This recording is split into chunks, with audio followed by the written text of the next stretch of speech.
Hello दोस्तों, मेरे channel में आपका स्वागत है। आज हम जानेंगे 2003 में आई गोथिका मूवी की कहानी। दोस्तों, मैंने अभी हाल ही में आई सिस्टर डेथ मूवी को एक्सप्लेन किया है। अगर आपने वो वीडियो नहीं देखी है तो वो भी देख लेना। वीडियो की कहानी काफ़ी अच्छी है जिसे देखने में आपको बहुत मज़ा आएगा। उस वीडियो का लिंक आपको डिस्क्रिप्शन में मिल जाएगा। तो चलिए बिना किसी देरी के सीधा चलते हैं आज की कहानी की तरफ। मूवी की शुरुआत में हम मिरांडा नाम की एक क्रिमिनल साइकोलॉजिस्ट को देखते हैं जो एक असाइलम में एज ए डॉक्टर काम करती थी। यहाँ पर वो अपने एक पेशेंट क्लोई से बात कर रही होती है और क्लोई उसे बताती है कि एक शैतान अक्सर जेल में आकर उसके साथ गलत काम करता है। लेकिन मिरांडा को क्लोई की बातों पर कोई भरोसा नहीं था, जिसकी वजह से क्लोई को बहुत गुस्सा आ जाता है और वो अपने कंट्रोल से बाहर होकर मिरांडा पर अटैक कर देती है। तभी कुछ स्टाफ आकर क्लोई को वहाँ से ले जाता है। इसके बाद मिरांडा अपने बॉस डग के ऑफिस में आती है और उसे क्लोई के बारे में बताती है कि क्लोई को लगता है कि कोई शैतान इस जेल में आकर उसके साथ गलत काम करता है। और मिरांडा को लग रहा था कि क्लोई को बहुत ज़्यादा मेडिसिन दी जा रही है जिसकी वजह से उसे हेलुसिनेशन हो रहे हैं। और उसका बॉस डग, जो कि उसका हस्बैंड भी है, उसे समझाता है कि क्लोई ने अपने दिमाग में अपनी ही एक अलग दुनिया बना ली है और हमें उसे थोड़ा समय देना चाहिए। और वो मिरांडा को कहता है कि उसे मिरांडा पर पूरा भरोसा है कि वो इस केस को सुलझा लेगी।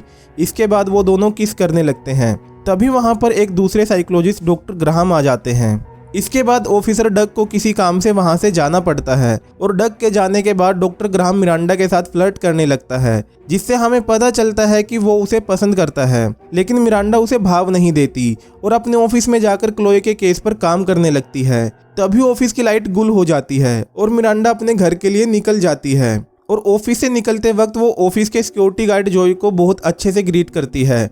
अब मिरांडा अपनी कार से घर के लिए निकल जाती है और बाहर मौसम बहुत ज़्यादा खराब था और बहुत तेज बरसात भी आ रही थी, जिसकी वजह से रोड में एक सिंकहोल टूट चुका था और पुलिस उसे दूसरे रास्ते से जाने के लिए सुजेस्ट करती है और मिरांडा दूसरे रास्ते से जाने लगती है। और रास्ते में उसे एक लड़की दिखाई देती है जो सड़क के बीचों बीच खड़ी थी। तभी वो लड़की अचानक उसकी कार के सामने आ जाती है और उसे बचाने के चक्कर में मिरांडा का एक छोटा सा एक्सीडेंट हो जाता है।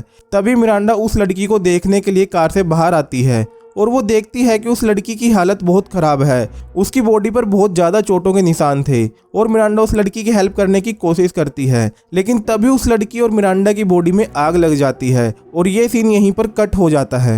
इसके बाद जब मिरांडा की आंख खुलती है तो वो खुद को उसी के असाइलम में लोक पाती है। ये देखकर वो डर जाती है और मदद के लिए चिल्लाने लगती है और वहाँ का स्टाफ आकर उसे शांत करने की कोशिश करता है। लेकिन मिरांडा बहुत अग्रेसिव हो जाती है और स्टाफ के साथ हाथापाई करने लगती है। तभी डॉक्टर ग्राहम वहाँ पर आते हैं और मिरांडा से अकेले में बात करते हैं। वो उसे बताता है कि वो यहाँ पर पिछले 3 दिनों से है और फिर वो उसे पूछता है कि उसे पिछले दिनों में से क्या क्या याद है, जिसके जवाब में मिरांडा उसे बताती है कि जब वो ऑफिस से अपने घर के लिए निकली थी तो सड़क खराब होने की वजह से उसे एक दूसरे ब्रिज वाले रास्ते से घर जाना पड़ा था, जहां पर वो एक लड़की से टकरा गई थी जिसकी हालत बहुत ज़्यादा खराब थी। और डॉक्टर ग्राहम उसे बीच में ही इंटरप्ट करते हुए पूछते हैं कि उसकी शादीशुदा लाइफ कैसी चल रही थी, जिसे सुनकर मिरांडा को कुछ डाउट होता है और वो डग के बारे में पूछने लगती है। और डॉक्टर ग्राहम उसे बताते हैं कि डग का मर्डर हो चुका है और उसकी प्राइम सस्पेक्ट मिरांडा है। अब ये सुनते ही मिरांडा गुस्से में चिल्लाने लगती है, जिसके चलते डॉक्टर ग्राहम को उसे बेहोशी का इंजेक्शन लगाना पड़ता है। अगले दिन मिरांडा उन्हीं मरीजों के साथ होती है जिनका वो पहले इलाज किया करती थी। अब क्लोई उसके पास आकर उससे बोलती है कि अब तुम्हें पता चलेगा कि जब लोग तुम पर विश्वास नहीं करते, तुम्हें पागल समझते हैं, तब कैसा फील होता है। और जाने से पहले क्लोई उसे एक न्यूज़पेपर पकड़ाती है जिसमें डग के मर्डर और मिरांडा के एक्यूज्ड होने की खबर छपी थी। अब उसी रात मिरांडा के सेल की लाइट अपने आप फ्लक्चुएट होने लगती है, जिसकी वजह से उसकी नींद खुल जाती है और उसे महसूस होता है कि उसके सेल के बाहर कोई है। तभी कोई इनविजिबल एंटिटी उसके सेल के ग्लास पर नॉट अलोन लिख देती है, जिसे देखकर वो बहुत डर जाती है और एक कोने में बैठ जाती है। और जब उसकी आंख खुलती है तो सुबह हो चुकी थी। फिर एक नर्स उसके पास आती है और उसे कुछ मेडिसिन देती है और इसके बाद उसे सभी पेशेंट्स के साथ ही नहाना पड़ता है, जहां उसे सभी मरीजों के फेस टेढ़े मेढ़े दिखाई देते हैं। तभी उसे वहां पर ब्रिज वाली लड़की दिखाई देती है और वो लड़की उसकी बाजू पर एक नाइफ से कट कर देती है, जिसकी वजह से वो चिल्लाने लगती है और उसके आसपास के सभी लोग पैनिक होकर वहां से भाग जाते हैं। इसके बाद उसकी बैंडेज वगैरह की जाती है और उन सभी को यही लग रहा था कि मिरांडा ने अपने हाथ को खुद ही काटा है। अब डॉक्टर ग्राहम उसके पास आते हैं और मिरांडा उसे ब्रिज वाली लड़की के बारे में बताती है, लेकिन डॉक्टर ग्राहम को उसकी बातों पर विश्वास नहीं था इसके कुछ देर बाद सभी मरीजों को ग्राउंड में लाया जाता है, जहां मिरांडा असाइलम के हेड डॉक्टर फिल को अपना डॉक्टर चेंज करने के लिए कहती है, लेकिन फिल उसकी रिक्वेस्ट ये कह के रिजेक्ट कर देता है कि फिलहाल उनके हॉस्पिटल में डॉक्टर ग्राहम बेस्ट डॉक्टर हैं।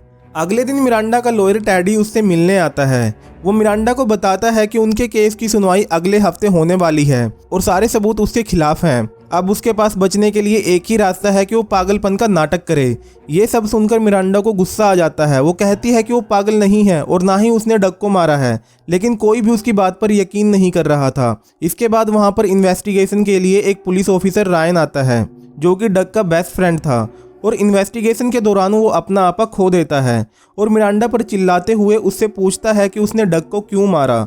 और जब मिरांडा क्राइम सीन की फोटोज देखती है तो वो खुद भी डर जाती है, क्योंकि डग की बॉडी कई टुकड़ों में पड़ी हुई थी। तभी मिरांडा की बाजू के बैंडेज से खून आने लगता है और जब वो बैंडेज को हटाती है तो उसकी बाजू पर नोट अलोन लिखा हुआ था और क्राइम सीन पर भी डग के खून से नोट अलोन लिखा हुआ था, जिसे देखकर वो फ्रीक आउट होने लगती है।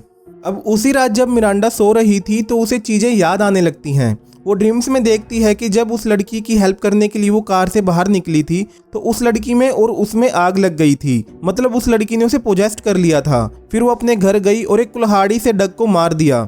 अब ये सब याद आने के बाद वो बहुत परेशान हो जाती है।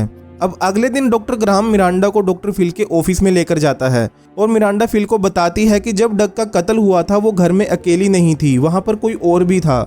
जब वो बात कर रहे थे तो मिरांडा का ध्यान उनके ऑफिस में रखी एक लड़की की फोटो पर जाता है, जो कोई और नहीं बल्कि वही लड़की थी जो उसे ब्रिज पर मिली थी।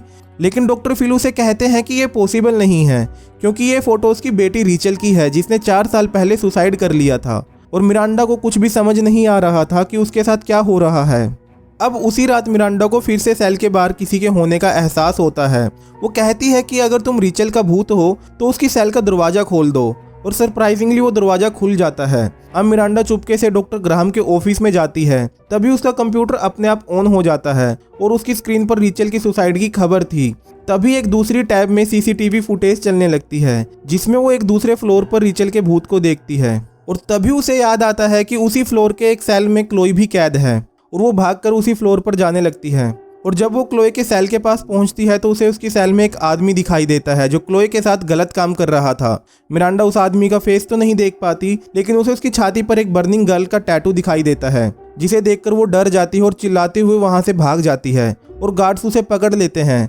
अगले दिन वो ये सब डॉक्टर ग्राहम को बताती है, लेकिन वो उस पर भरोसा नहीं करता।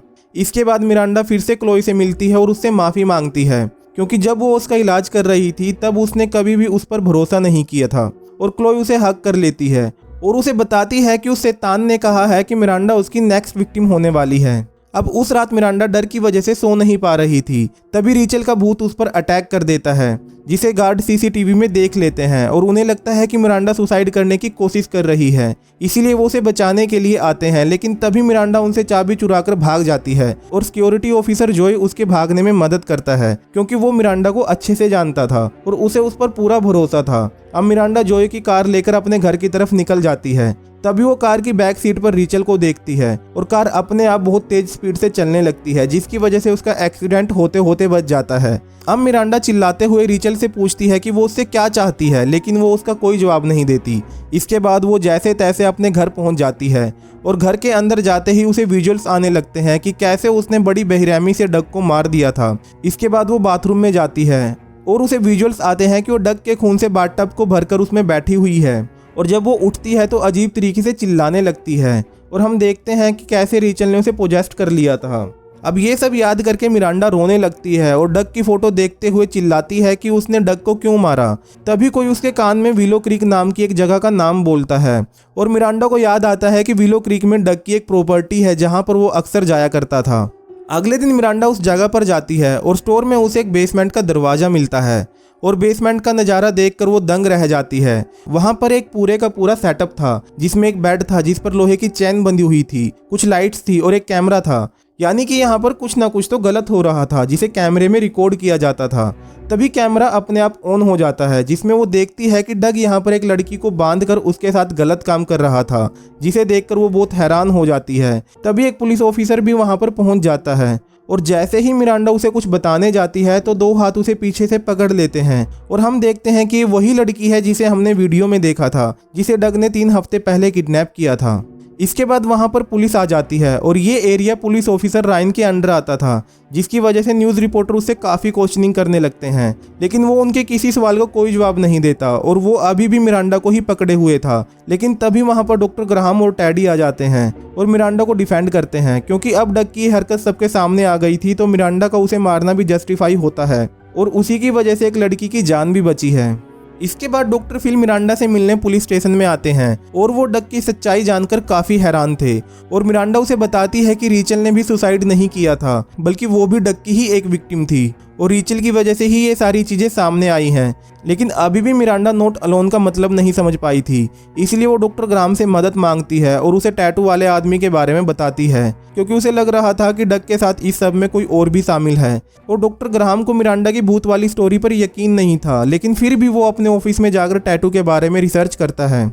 दूसरी तरफ रात के समय पुलिस चीफ रायन मिरांडा से मिलने के लिए आता है और उसे कहता है कि उसे मिरांडा पर पूरा भरोसा है, इसलिए मिरांडा उसे दूसरे किलर के बारे में बताने लगती है और उसे बताती है कि उसकी चेस्ट पर एक बर्निंग गर्ल का टैटू है। फिर मिरांडा अपनी नॉलेज का यूज करके उस किलर का प्रोफाइल बनाने लगती है कि उसकी लाइफ कैसी होगी और उसकी कद काठी कितनी होगी। और हम देखते हैं कि ये सब सुनकर रायन थोड़ा परेशान होने लगता है, जिसे मिरांडा भी नोटिस कर लेती है और वो देखती है कि जो उसने डिस्क्रिप्शन दिया है वो पूरा का पूरा रायन से ही फिट होता है, इसलिए वो वहां से भागने लगती है। लेकिन तभी रायन उसे पकड़ लेता है और मिरांडा उसकी शर्ट खींच लेती है और हम देखते हैं कि वो टैटू वाला आदमी कोई और नहीं बल्कि रायन ही था। अब रायन एक शॉटगन लेकर मिरांडा का पीछा करता है और मिरांडा ऑफिस की एक टेबल के नीचे छिप जाती है। तभी रायन उस ऑफिस में आता है और शॉटगन से शूट करने लगता है और बताने लगता है कि कैसे वो और डग मिलकर अंडर एज लड़कियों को किडनैप करके उनके साथ गलत काम किया करते थे और वो बाद में उन्हें मार दिया करते थे। फिर वो उस टेबल पर शूट करने ही वाला था कि तभी उसे अपने पीछे से कुछ आवाज़ आती है और वो उस आवाज़ के पीछे चला जाता है और देखता है कि एक ग्लास के पीछे एक लड़की खड़ी है। वो उस ग्लास को शूट कर देता है। जैसे ही वो ग्लास टूटता है तो वो देखता है कि वहां पर कोई और नहीं रीचल का भूत खड़ा है और वो उस पर गोलियां चलाने लगता है, जिसकी वजह से वहां पर आग लग जाती है और रायन उस आग में जिंदा ही जलने लगता है। और तभी डॉक्टर ग्राहम भागते हुए वहां पर आते हैं, क्योंकि उन्हें टैटू के बारे में पता चल गया था और फिर वो मिरांडा से माफ़ी मांगते हैं, क्योंकि उसने उस पर यकीन नहीं किया था। अब कुछ समय बाद का सीन दिखाया जाता है जिसमें मिरांडा और क्लोई दोनों असाइलम से बाहर आ चुकी थी। अब क्लोई भी बिल्कुल ठीक हो चुकी थी और वो मिरांडा को थैंक्स करती है, क्योंकि उसकी वजह से ही वो रायन के शोषण से बच पाई थी। और फिर वो टैक्सी में बैठकर वहां से चली जाती है। वहीं जब मिरांडा जा रही थी तो उसे सड़क के बीचों बीच एक बच्चा खड़ा हुआ दिखाई देता है और अचानक से एक ट्रक उसके आर पार चला जाता है। मतलब वो बच्चा एक भूत था और हम यहाँ पर समझ पाते हैं कि अब मिरांडा भटकती हुई आत्माओं को देख सकती है और अब वो उनकी मदद किया करेगी ताकि उन्हें मुक्ति मिल सके। और इसी के साथ ये मूवी यहीं पर ख़त्म हो जाती है। तो दोस्तों ये थी गोथिका मूवी की कहानी। उम्मीद करता हूँ आपको पसंद आई होगी और अगर पसंद आई है तो वीडियो को लाइक करना और चैनल को सब्सक्राइब करना बिल्कुल ना भूलें। तो चलिए मिलते हैं अगली वीडियो में एक नई कहानी के साथ। तब तक के लिए बाय बाय।